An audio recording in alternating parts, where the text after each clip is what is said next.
All right. Happy Monday. It's time for Monday Night Live. And my name's Ed, if you don't know me.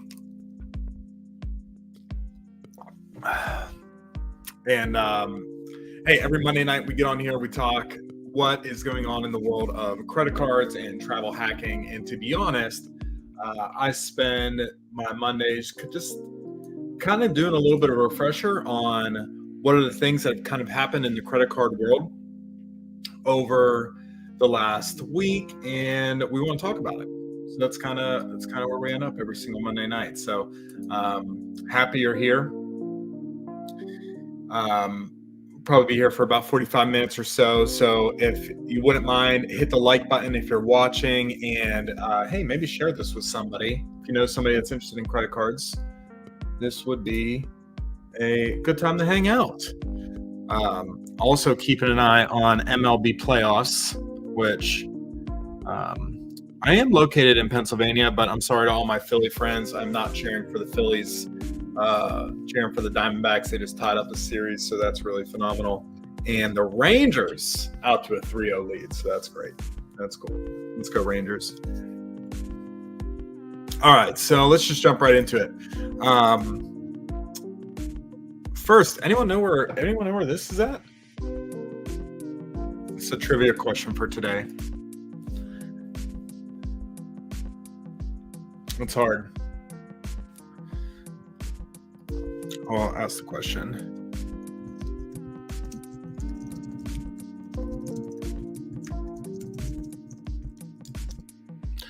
I will give a hint. It's in Hawaii.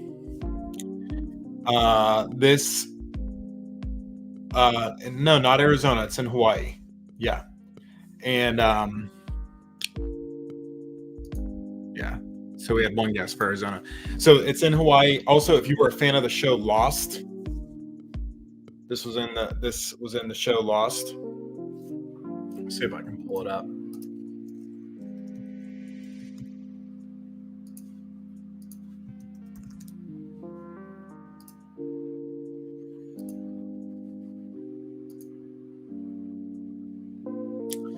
It is from this first scene in episode, whatever the case may be, from Lost. Let's see, can I share this? Here we go.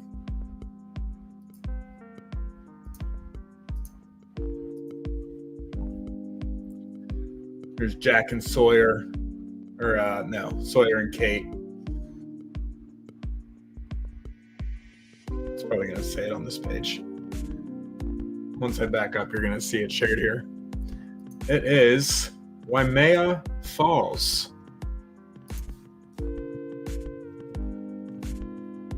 Some of the actors from Lost. Yeah, Waimea Falls. Really beautiful place to go swim. Very, very cold. My wife and I definitely got into water. I don't remember. You can Google it. Waimea Falls water temperature. Oh, wait, I just said it. No, that's a C10.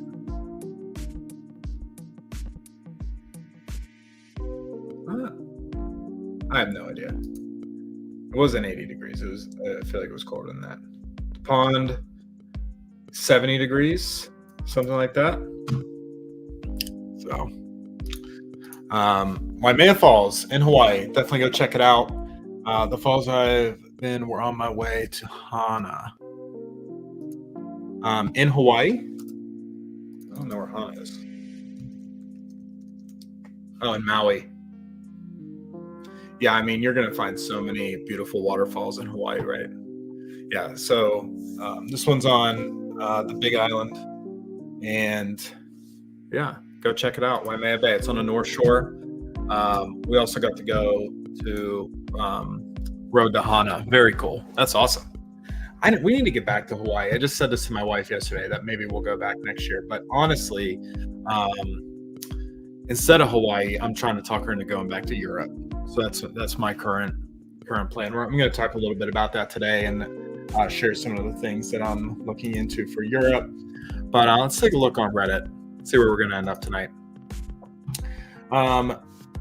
If you are not on Reddit, if you are on recommended Reddit, I highly recommend being a subscriber to the credit card subreddit. Love seeing what's kind of hot in the sub, but also for our purposes, just going to go to top over the last week. But let's look at this. Should we get the Amex Platinum best card for daycare?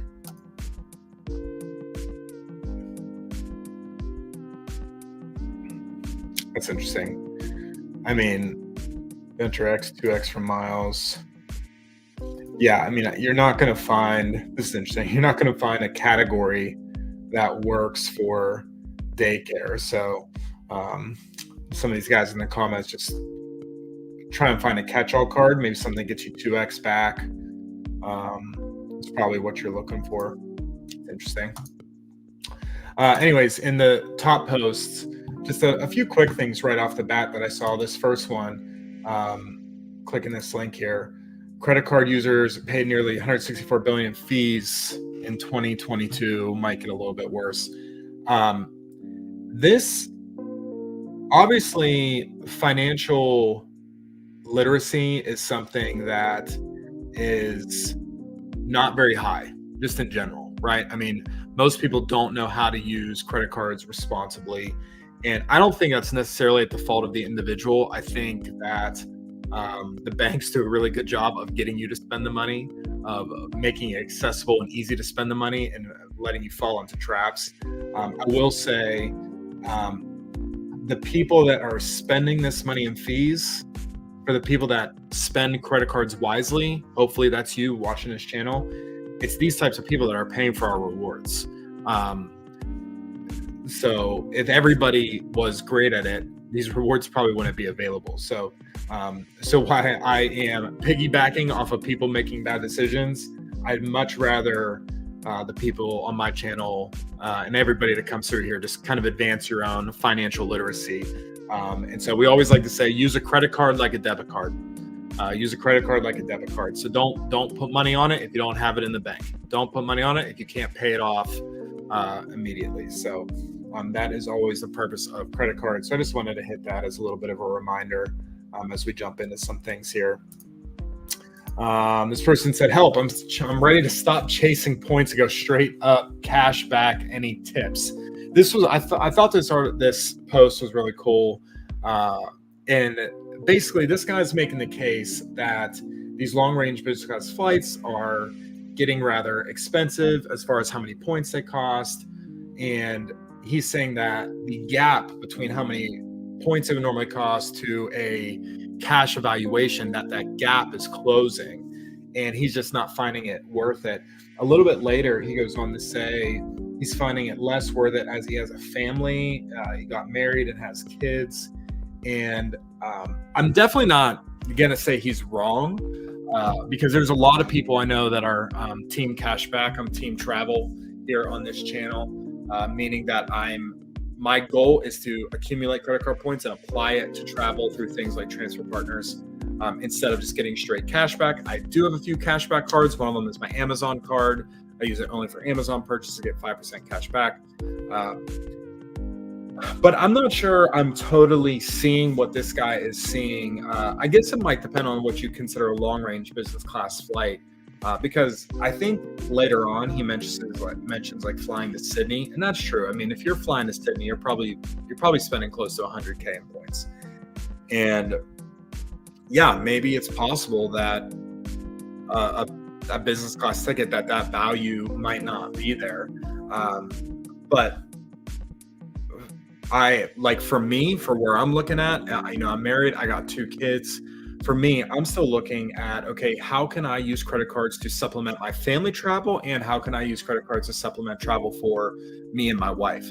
And so I have these different scenarios of how I'm supplementing my travel. And I've talked about this before, but when it comes to supplementing travel for my family, I've landed a little bit similarly in that I don't necessarily want to use my points on things like Southwest. I love Southwest. We fly Southwest all the time. But for me, I'm getting kind of a base level value with Southwest. They have a pretty standard value across the board in how they price their flights.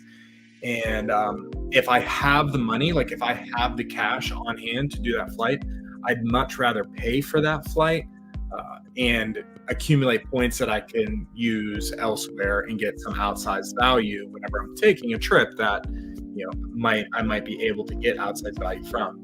Um, as far as uh, business class flights, I mean, you can find Q suites for way less than this. Something like New York to Doha for something in like the 80,000 point range. I think even the 70,000 point range. So I'm not exactly totally sure. An example off the top of my head of a long range business class that would land in the 180,000. Maybe if you're looking at first class in some things. Business class, I think, is a really nice sweet spot when you're doing some European point redemptions. But I don't know. I'm not totally seeing it. Someone in the comments later on said, where are you finding really great cash rates for business class flights? And he mentioned kayak. To be honest, I couldn't tell you the last time I tried booking. Let's just look. JFK to I've been doing a lot of flight research to Geneva recently. So one way, and let's do like a Monday in February. Direct flight only.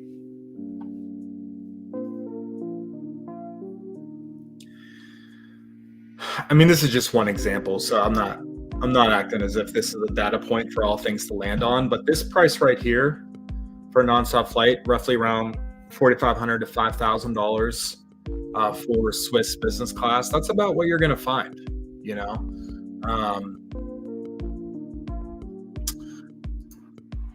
I get tons of value with credit card points.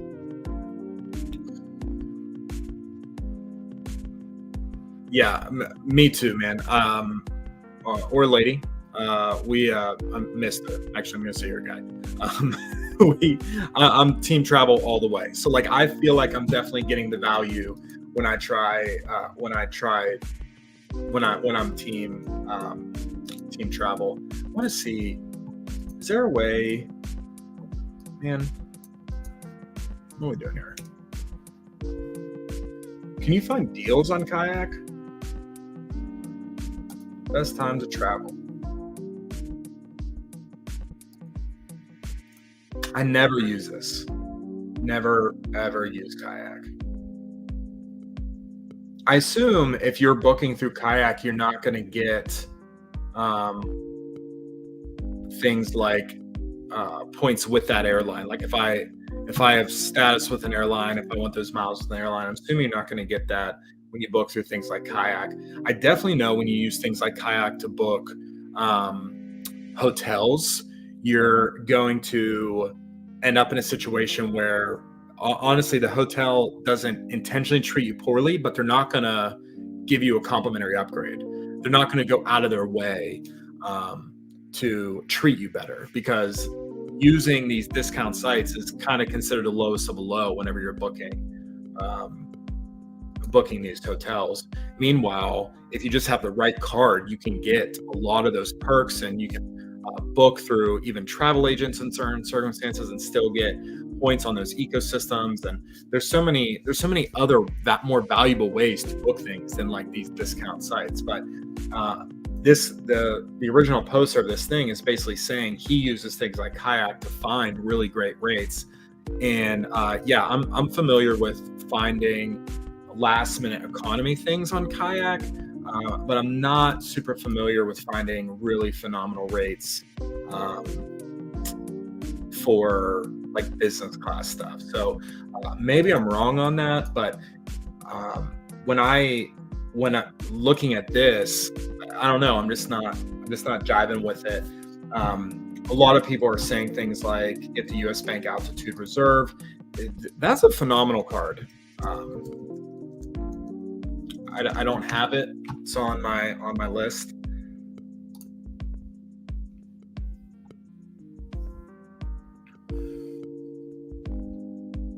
No foreign transaction fees. This is using their Altitude Reward Center 3x on travel and on mobile. I mean, it's a good card. It's a solid card. Why did they say? Someone on here said it's basically a 4.5x cashback card. I don't know why that is.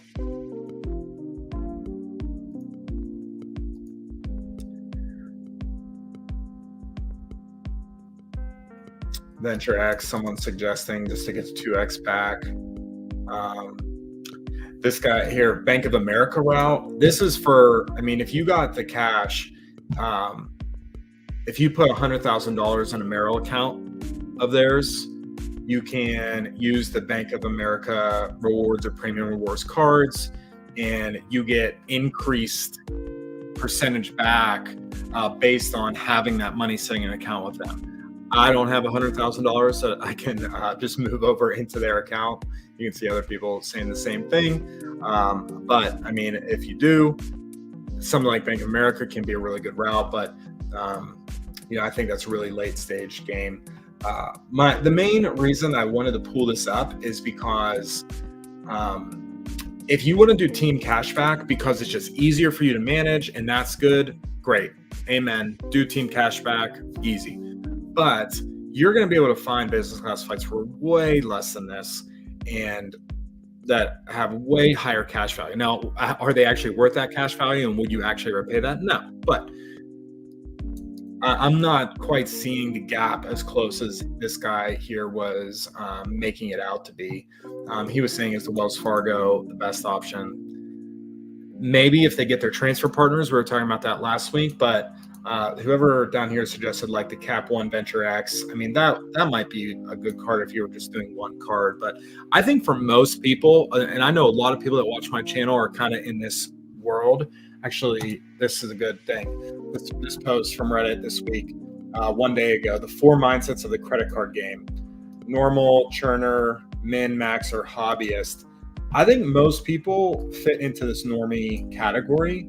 They don't want to manage a ton of cards. And honestly, there are phenomenal credit card setups you can do where you end up with like 2 to 4 cards. And I think that's a perfectly manageable situation for a lot of people. Specifically, if you get in an ecosystem like Chase, where you could have something like the Chase Sapphire Preferred or the Chase Sapphire Reserve as kind of a main hub card that allows you to use their transfer partners. You stack that with like a Chase Freedom Unlimited, maybe a Chase Business card, maybe a Hyatt card through Chase, and maybe an Amazon card, right? Like I think there's a choose your own adventure with Chase where is really easy for normal people. I did a video on Start with Chase. It's actually one of my least watched videos, and I think it's so helpful because it's like the number one question I get asked is how should I start? But go check that out if you're interested in knowing more about how to start with Chase and the choose your own adventure type thing there. But I think this is most people. And so going back to this other post we were looking at, this guy's saying, I want to go straight up cashback. And he's saying like, is Wells Fargo the best option right now? Honestly, I probably wouldn't recommend that anybody just have one card because you're going to get better value if you can at least manage 2, 3, 4 different cards. The other thing, it's going to help your credit. If you're treating credit cards like a debit card, you're being fiscally responsible, and you can use just manage just a few cards. You're going to be able to stack points, and that's going to help your credit. It's going to give you more lines of credit. It's going to give you more credit available to your name. Hopefully, your overall. Well, that's funny. The new iOS has these. Whenever you do hand signals on any streaming service, I thought it was just FaceTime, but I'm on StreamYard right now, and it's something in the operating system. Look at that. Look how nice that is. Wow. Maybe you can do. Can't. My green screen is messing up. So that's cool. If you have a FaceTime somebody, if you got an Apple device, and you can do the same thing. I think thumbs up triggers something. Look at that. There's fireworks. You can't see it because of my green screen. But What was I talking about? Oh, I think a regular thumbs up gives you like a bubble. There it is. Look at that. That's fun. For almost everybody, I would recommend somewhere from 2 to 5 cards. I think that's a really good group, and I'd definitely land in kind of the same ecosystem. You're gonna, either Chase or American Express or Citi or Wells Fargo is on the horizon with their new transfer partners coming up. Right now, Chase is just, I think, just still king to me. And so it's an easy bank to work with. Their app is great. Their customer service is solid. Some people have some mixed experiences with it, but I think it's fine. And you can stack. There's so many different ways, so many to stack ultimate rewards points, and then so many different transfer partners, namely Hyatt, which is a really phenomenal one, but a lot of others. So wanted to touch base on those. This is very cool. Successfully converted my Citi Double Cash to a second custom cash. So if you're not familiar, Citi Double Cash is a really great card. It's 2% back on everything, 1% back when you make the purchase, 1% back whenever you pay it off. So really solid card, 2% back on, everything. What this data point is saying here on Reddit is that you can product change your double cash to a custom cash. The Citi Custom Cash, I've talked about this many times. It's a really nice card to have in your repertoire if you're looking for a card that's going to get you 5% cash back on a super specific category. A lot of people use it for gas because there's limited cards out there that can get you 5% for gas. So having a single custom cash, use it only on gas. That's going to allow you to get 5% back on that card. And what this guy on Reddit is saying is, hey, I had the double cash. I contacted Citi customer service, and I was able to product change this line of credit over to Citi Custom Cash. Why is this such a big deal? For a few reasons.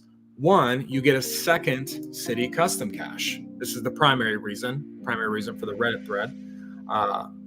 And you could use that single card on maybe just grocery stores. So now you have one custom cash earning you 5% on grocery stores and one custom cash getting you 5% on gas stations, right?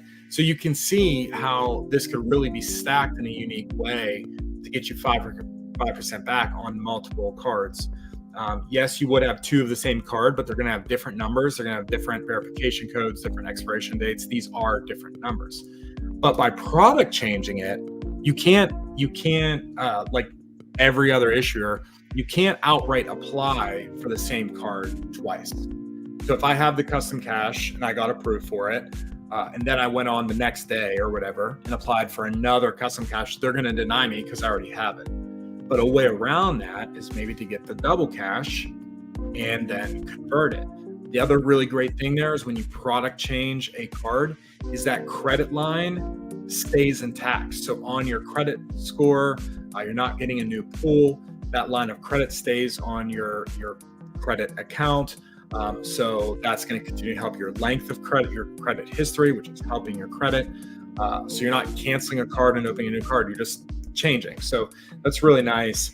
And then there's a bunch of people in here saying, yep, worked for me, did it. And I thought it was really interesting. There was someone on here that said, I tried to do this here.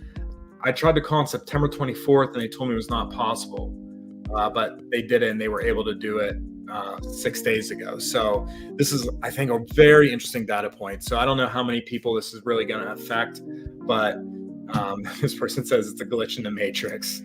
Yeah, I love that. I previously read that the card must be 12 months old to do product change. Is that true? I don't know how many people. I didn't see anything more. So maybe you do have to have your double cash for more than 12 months. I haven't really seen. Had my customer cash for less than a month. Yeah, I'm not sure. So it might be, you might have to have your double cash for a while, but there's clearly people that this affects, and that's great.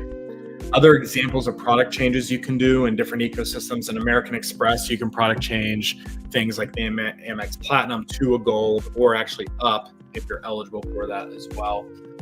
You can do things like in Chase, if I have the Chase Sapphire Preferred and I have like maybe a Chase Freedom Unlimited, I could downgrade my Chase Sapphire Preferred down to an unlimited if I wanted two unlimiteds for some reason. I'm a churner who's like trying to work their way through a lot of cards.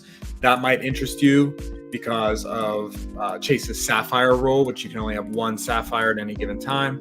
You also are eligible for a Sapphire bonus every 4 years. So for me, I'm coming up on having 4 years my Chase Sapphire Preferred. So at some point, it's going to benefit me to downgrade that card to like another Chase Freedom Unlimited, and then reapply for the Chase Sapphire Preferred in order to get the bonus.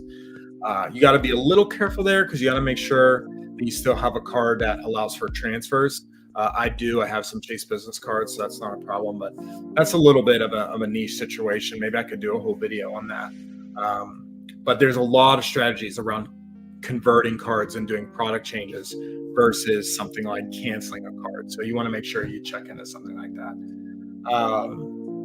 Last Reddit post for tonight, then we're going to do a little bit of Europe planning, even though my wife hasn't approved me to actually do this trip yet. The Amex Hilton Aspire got some changes to this. This is always one of the risks, guys. I like to tell people don't hoard points. If you don't know where your next trip is, obviously it's fine to accumulate. I'm kind of in an accumulating stage right now, but don't hold these points to the extent that you don't use them, because you'll end up in a situation where there's so many devaluations that happen, and points can easily become not as valuable in the future. But this isn't quite that, but this is an example of a card that a lot of people loved. I mean, it was on my short list. Actually, I think the link for it was there, wasn't it? Oh, that's the thing.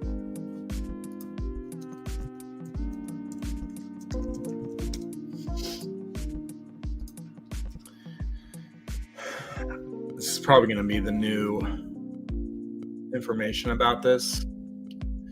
But the Hilton Aspire card, yeah, this is new. The annual fee was $450, and effectively, the previous credits of $250 and $250 got you $500 back in credits. And so, in essence, you could argue that this card was earning you $50 a year by having it. And what's unfortunate is Amex is doing so many changes with their cards, right? Like we talked about this last week, they just changed their rules around the Amex Platinum and the Amex Gold, and we talked about that last week. So you can Google that if you want to know more. You got things like the Amex pop-up jail going on, and now you have this where they basically nerf this card pretty hard. So you can see they're getting rid of the $250 airline credit. And they added a $200 flight credit. You might think, okay, well, isn't that the same thing? Well, no, because you're getting $50 per quarter for up to $200 annually. This $250 was just over the course of a whole year, and it just kind of stacked whenever you use it. So a lot of cards are doing this, particularly American Express, on things like the Amex Gold and maybe like their Uber credits that pop in at like $10 a month. The Amex Platinum has a lot of aspects like this. Their Uber credits are, I think, $15 a month, and they don't carry over. They expire monthly. The Amex Platinum also has things like the Saks Fifth Avenue credit, which is $50 January through June and $50 July through December.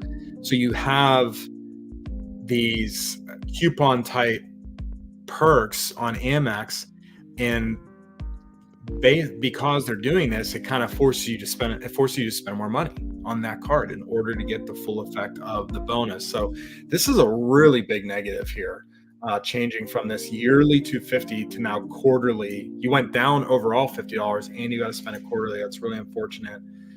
You're losing a $250 annual resort credit, and now you're getting $400 in resort credit but up to $200 semi-annually. So again, January through June and July through December.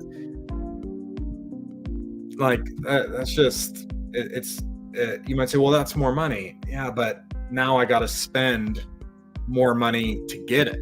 So is it actually benefiting you? Probably not. The other thing about this is Hilton Resorts, I think that's their,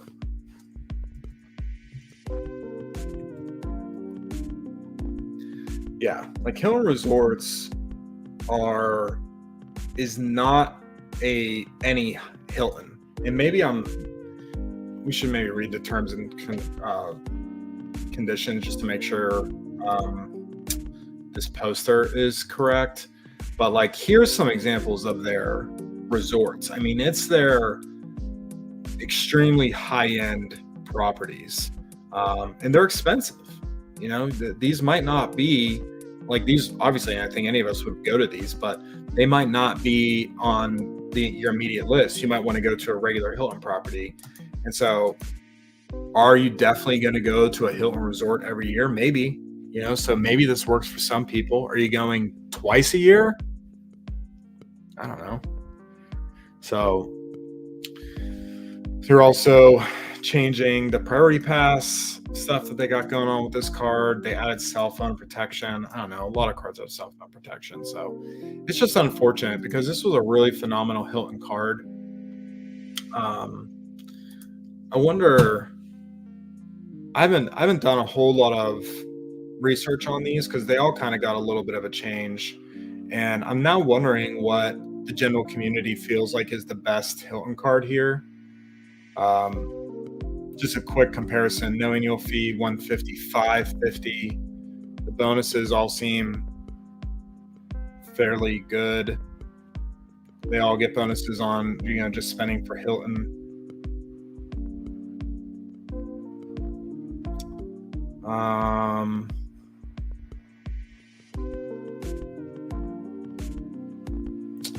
Complimentary silver, complimentary gold, complimentary diamond. I mean, diamond status is great, but again, are you going to spend $550 to get that?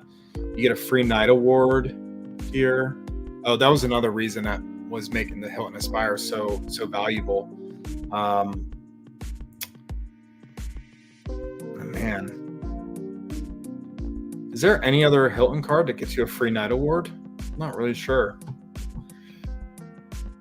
So I don't know. Hilton, Amex doing this to Hilton, just I think you're going to see a lot of people moving away from this product line. So that's just my gut. So it's unfortunate. All right, let's talk Europe a little bit. How long have we been on? About 30 minutes. All right, so this is what's going on in my life right now. I'm trying to get my wife to let us go back to Europe. So a lot of things have to fall into place for that. We got to figure out what to do with our kids. We got to, figure that out. But we really want to go back to Italy. And I think it was last year we went to Rome and then Paris and London. It was our first time in Europe. Had a phenomenal time. But we want to go back and spend more time in Italy. And I recently got the Capital One Venture X, and I'm on my way to. I've been giving updates every week on how I'm doing with, how I'm doing with my bonus, earning my bonus on that. I had to do, I think, 4,000 in spend in 3 months, and I think I'm on my way. My wife and I are on our way to do it. Doing a little over 30 days.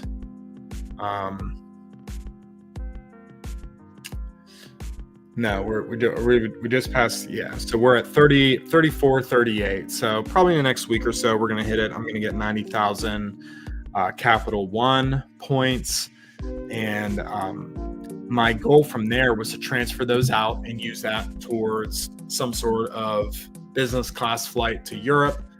We have other points located in Amex and Chase that we can also transfer as well. But one business class one business class product that I was really interested in using is Swiss Air.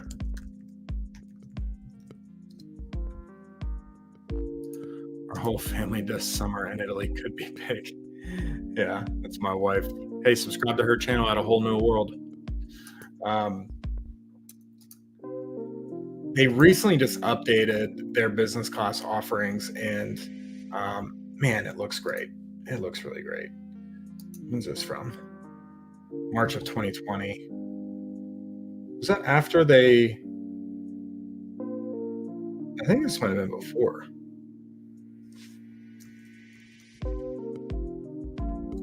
Not really sure.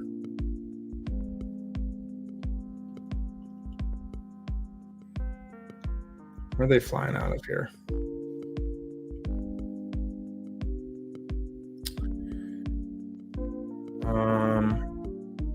London to Zurich in this example. Swiss Air, obviously based out of Switzerland, flies direct to Geneva and Zurich from a lot of different places. Wow. Wow. Can points cover Verbo? I don't think so.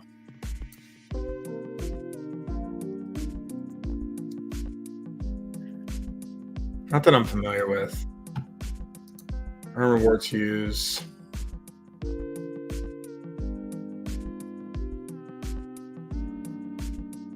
Probably not.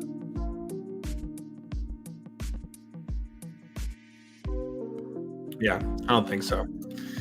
But anyways, Chase, or what am I talking about? Let's close some of these tabs that we're not using anymore. Swiss Air. This is a typical like Swiss Air business seat. It is a lay down seat. You can kind of see their cabin. What is that? A 1-2-1 configuration. So I've just heard good things. I've read a lot of good feedback about their product offering, and so really interested to try it. The other reason I'm interested to try it is because it's cheap. If you were here at the beginning of the stream, we were talking about that Reddit post about the guy saying like a long haul flight can be something like 120,000 points. I guess that's true in this case, but that's a round trip cost. And to me, this is a pretty decent price. So I'll give you some examples. I'm trying to talk my wife into going to Europe in next September. The flights for those dates aren't quite out yet, but they're the same all the time. So pretty much every Monday, Swiss Air flies a direct route from JFK to Geneva, Switzerland, every Monday night at 7:25 p.m. So you can pretty much gauge what the cost of that just by looking at a few different things. So let's just go to Swiss Air. We'll start from here. One way, JFK, Geneva,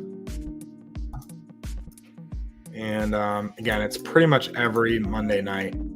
So we're just going to pick this Monday in February.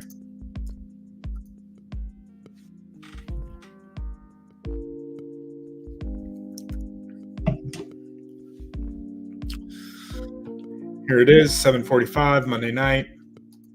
Economy $681. Business class $4,931. The flex $5,206. Is that what we just saw on Kayak? Whenever we were looking on Kayak, it was like the exact same price. So you get carry-on bags. Lounge were available. You get all the perks of booking business class. There's lay down seats. It's their business class product. 7 hours. So this is our cash rate, right? $4,931. You can find the same exact flight through Air Canada and their Aeroplan redemption program. Why can you do that? Air Canada and Swiss Air. They are both part of the Star Alliance.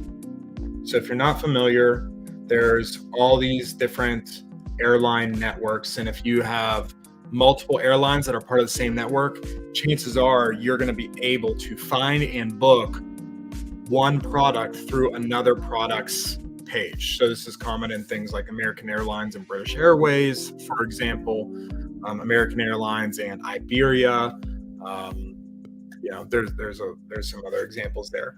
But in this circumstance, we're looking at Air Canada and Swiss Air. You can see some of the other Lufthansa, Swiss, United, Turkish Airlines. These are all part of the Star Alliance. And so if I was just on Swiss Air looking at this, can you look up points? I don't know how to look up points bookings on here. Let's find out.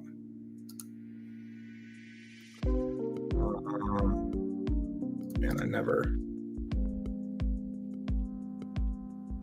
book upgrade.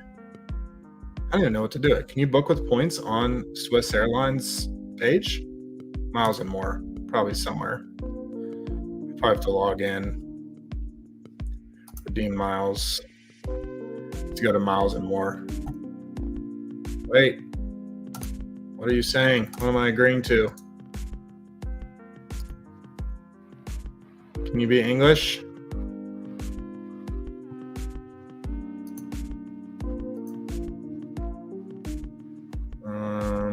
English?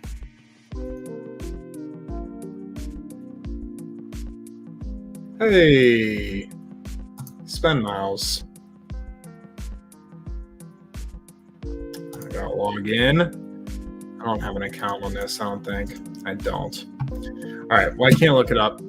I gotta become a member of that. But let's just do it through Air Canada, because that's what I was talking about anyway. So one way, JFK, Geneva, travel date. What did I pick? February 5th. Oh, wait. I meant to hit book with points. Well, let's see the cash rate that they bring up. Woo! 19,000. What? Stops. Non-stop. None available. Saying for cash rate. Let's modify this. Let's book with points. Come on.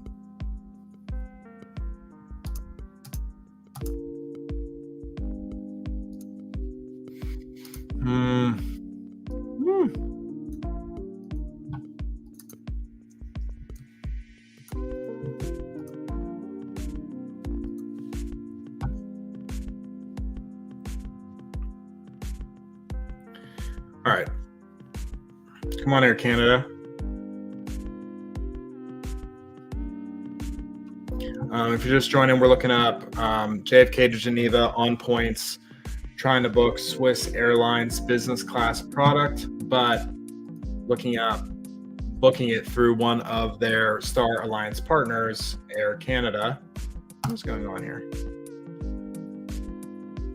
I logged in? Yes, I am. Book. One way.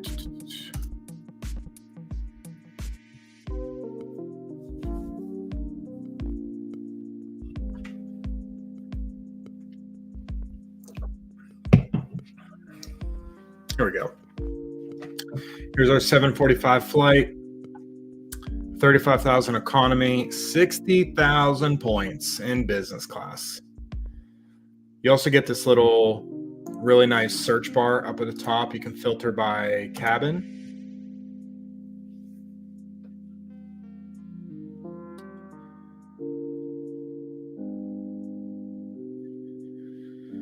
So you can see on this date, oh, there's a cheaper one, 57,000 points. It's probably going to be a terrible flight. Jeez.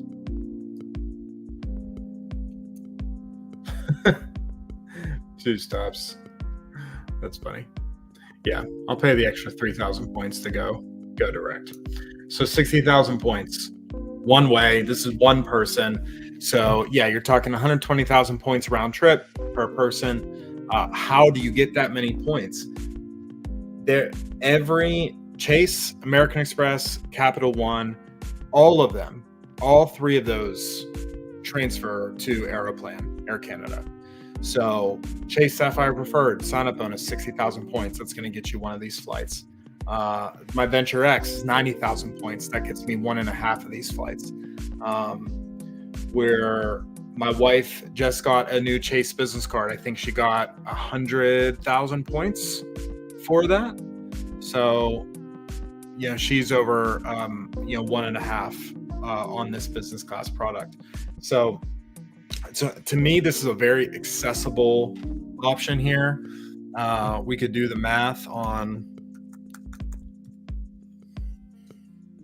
60,000. What was it? Like 5,209.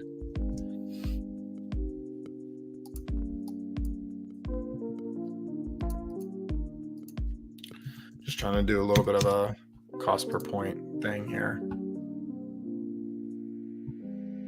Oh, wait, I did it wrong. Hold on. 5,209 divided by 60,000 points times 100. 8.68 cents per point, 8.7 cents per point. It's pretty good redemption. So when things like the points guy, how much are my points worth? You look at things like Chase Ultimate Rewards, any of these, American Express, they, 2 cents, 2 cents, 1.85 cents, 1.8 cents. A good Aeroplan redemption is 1.5 cents per point. Like you can see these, none of them are over 2 cents per point. And what we're finding is this is a redemption worth 8.68 cents per point. So like massive, great redemption here. Now, is this flight actually worth it? I mean, who knows, right? Is it actually worth $5,000? I mean, who knows? But as far as a redemption, this is a really great option.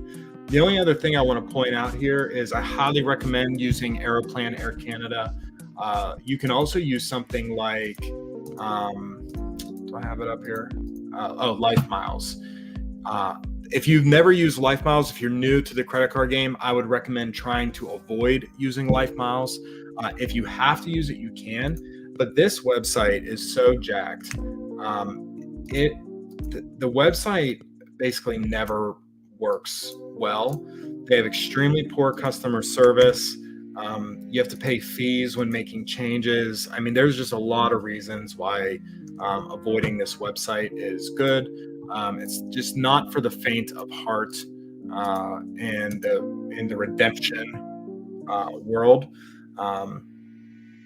Even I was trying to do this earlier. Like if I try to get to, like I'm trying to scroll here and I literally cannot get past October 23rd. I can maybe like click here. And then if I want to like scroll more, it takes me backwards. If I want to get to August, it took me to August this time. But click September, it took me to July. Now I can't get back to August. So this website is really, really bad. But we were looking in February. Let's see if we can. I'm not even going to be able to get the website to work. This is exactly what I'm talking about. Nope. Great. Well, March, April. Yeah. Well, here's a good example of not doing it. Let's just check January just for the sake, because they're all pretty much the same cost. Here's that Monday 7:45 flight. Again, this is a different date. This is January 8th. Business class, 63,000 points, $26.70. So comparing that to here, it's a little bit more expensive at, we could try and do apples to apples here. If we want to change what was that date? January 8th.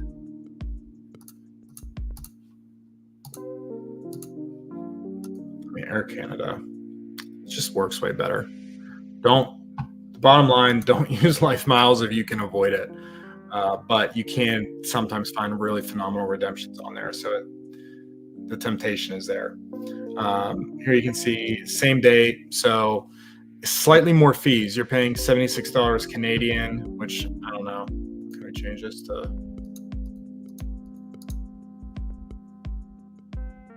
Won't let me change it. Okay, great. What's $76 Canadian? I have no idea.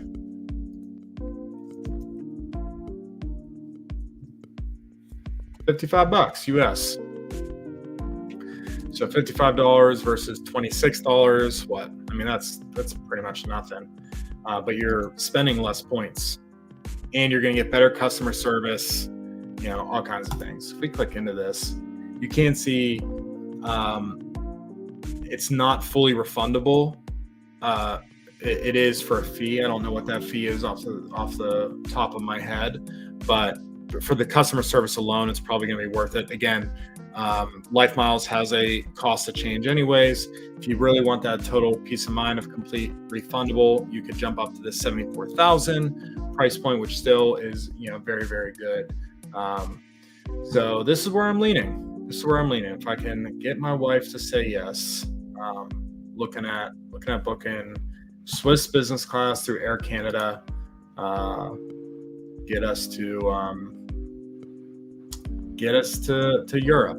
Once we get into Switzerland, I think the plan would be maybe spend a day or two in Geneva and then hop down to Venice, take a train down Italy, end up in Rome, something like that. So if you want to know more about that, maybe I could spend some time on a upcoming live stream talking about that. But I think that's where we're gonna land it for today. Hope you had fun. This is talking about Life Miles, how they can improve. This is on the points guide from August of this year. Resolve IT issues. The website is clunky and unreliable. We just saw that. Address customer service problems. Again, their customer service is the worst, and it has fees. Expedite refunds. If you can get a refund, it can be multi-month delays. So yeah, lots of negativity around that. So anyways, should I convince my wife to fly Swiss business class? Look at that.